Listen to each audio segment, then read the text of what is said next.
여러분, 현대통화 이론에 대해서 들어보셨습니까? 제가 이 현대통화 이론이라는 경제 용어를 처음 들은 때는 작년이었어요.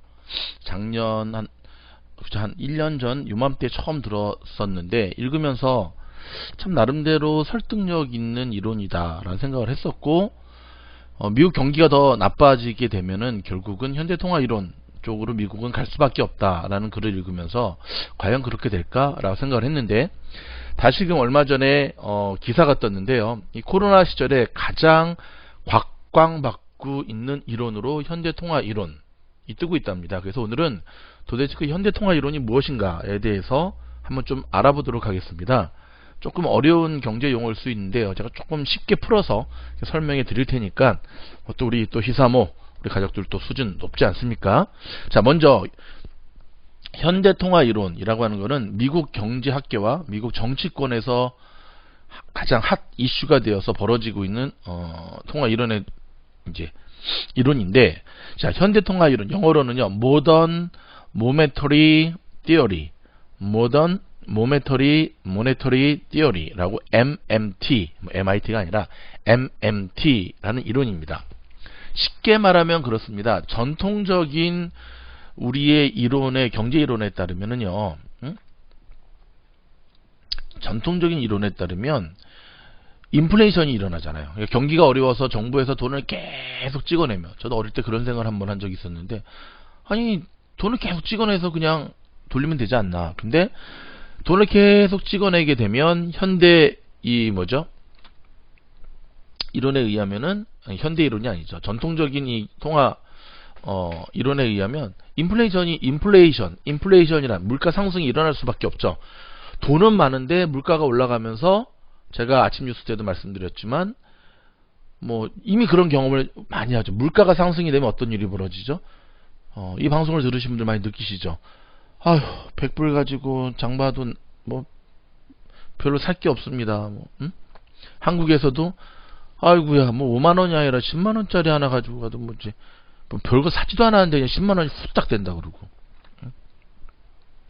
그래서 전통적인 이 통화 이론에 의하면 어느 시점까지는 돈을 인쇄할 수는 있지만 그 이유가 넘어가게 되면 굉장히 그 사회가 위험해지고 붕괴될 수 있다라는 이론이었어요. 대표적인 나라가 이제 베네수엘라, 그렇죠?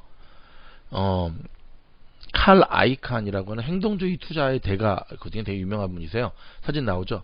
이분이 이제 그렇게 이야기를 했고, 자, 이에 반해서 금리가 0%로 고정이 되고 양적 완화가 비효율적일 때 통화 정책의 변화는 피할 수가 없는데, 다음 경기 침체기에는 미국이 현대통화 이론을 도입하게 될 것이다 라고 작년 5월에 레이 달리오라고 하는 이분은 굉장히 유명한 분이시죠. 그렇죠? 리조워터 설립자인 분이 얘기를 하셨고, 또 우리가 또 경제 얘기하면 빼놓을 수 없는 분, 워런 버핏. 나는 현대통화 이론의 팬은 아니다.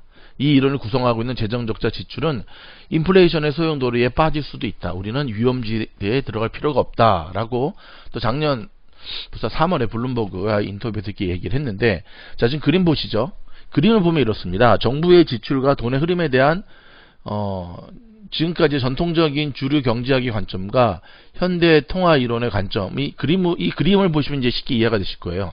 자, 왼쪽 같은 경우는 뭐냐면 이런 식으로 다 연결이 돼 있어서 돈을 많이 찍어내게 되면 그게 다시 민간 부분으로 들어가서 돌고 도는 순환 구조 때문에 결국은, 그렇죠, 민간의 현금이 세금과 정부 차입을 통해 정부로 흘러들어가고, 다시 정부로 들어온 돈은 다시 정부 지출과 국채의 원리금 지급을 통해 민간으로 들어가면서 인플레이션이 일어난다. 그렇기 때문에 돈을 함부로 찍어내서는 안 된다.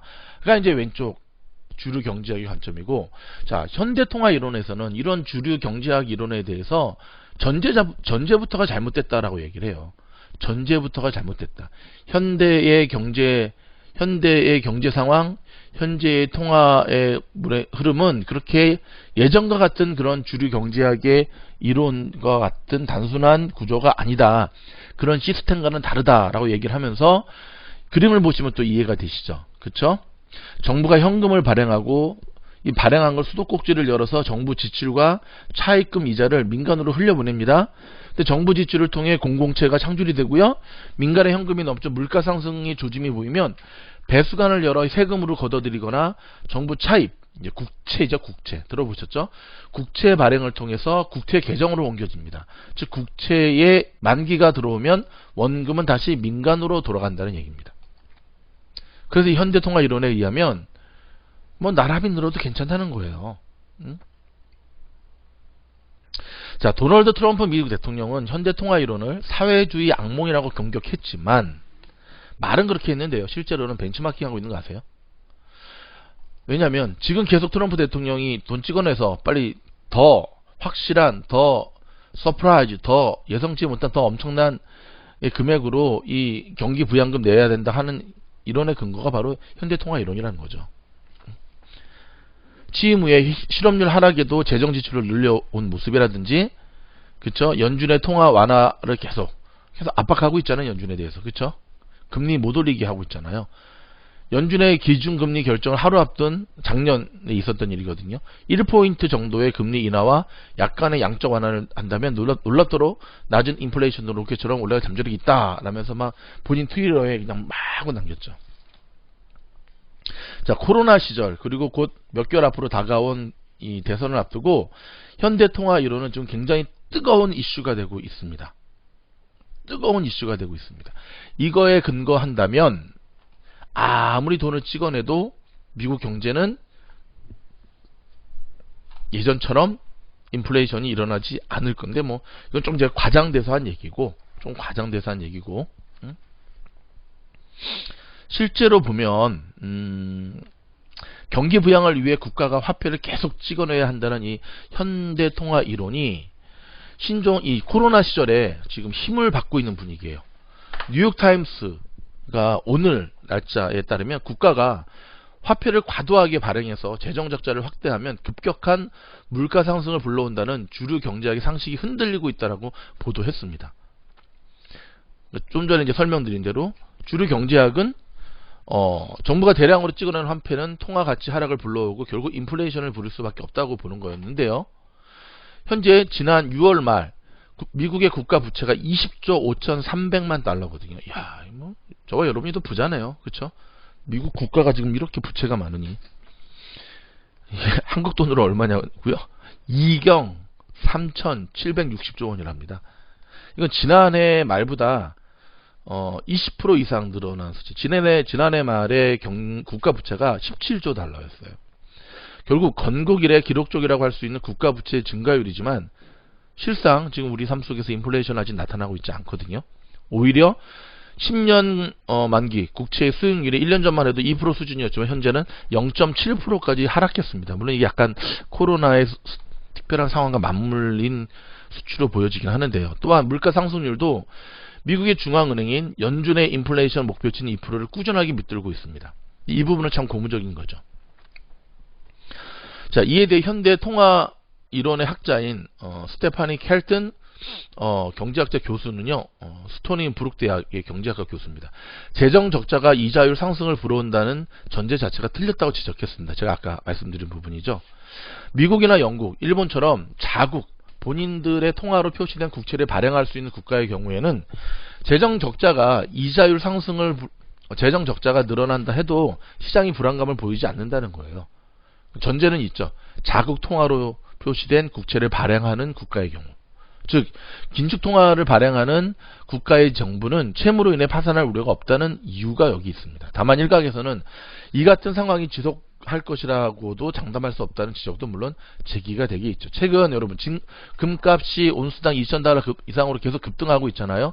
이것도 달러화에 대한 불안감이 반영됐다라고 하는 것은 뭐 자명한 사실이고요. 과도한 국가 부채는 경제 성장을 저해할 것이라는 주장도 저도 이것도 뭐 자명한 사실이고요. 그러나 이제 뉴욕 타임스는 국가 부채가 경제 성장을 저해한다는 주장은 긴축 통화국이 아닌 개발도상국에나 적용이 가능하다는 일부 학자들의 의견도 소개했습니다. 저는 이 현대 통화 이론이 어느 정도 설득력이 있다라고 보여지는 게 개발도상국이나 약간 후진국인 경우에는 정말 그런 일이 벌어지지만 베네수엘라 하지만 미국을 비롯한 선진국들의 국가 시스템은 이들과 좀 다르다라고 하는 것. 그렇기 때문에 전통적인 방법을 그대로 도입한다라고 하는 것은 맞지 않다라는 사실. 자, 결론입니다. 2차 경기 부양 좀 많이 줬으면 좋겠습니다. 힘들어하는 분들에게 특별히 지급 방식 있는 자들 말고. 그래서 이 어려운 때 함께 이겨나가는 길에 우리가 큰 힘이 되었으면 좋겠습니다. 조금 딱딱한 이론이었는데 어찌됐든 여기에 희망을 가지고 좀 더 우리가 또 공부도 하고 이런 가운데 좋은 영상으로 찾아뵙도록 하겠습니다. 도움이 되었다고 한다면 말하지 않아도 좋아요, 구독, 알림 감사합니다.